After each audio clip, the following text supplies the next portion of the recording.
आगोलावबो नोंखौ लोगो मोनबाय गिबि खेबावनो मोनना लोगो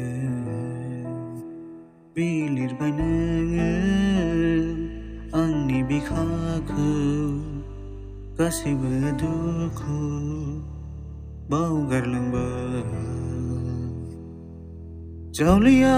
फागोलाबो एसे साग्लोबबाय जोमैयाबो एसे अननायनि अखायाव फै नोंसिनि आगोलावबो आं नोंखौ लोगो मोनबाय गिबि खेबावनो मोनना लोगो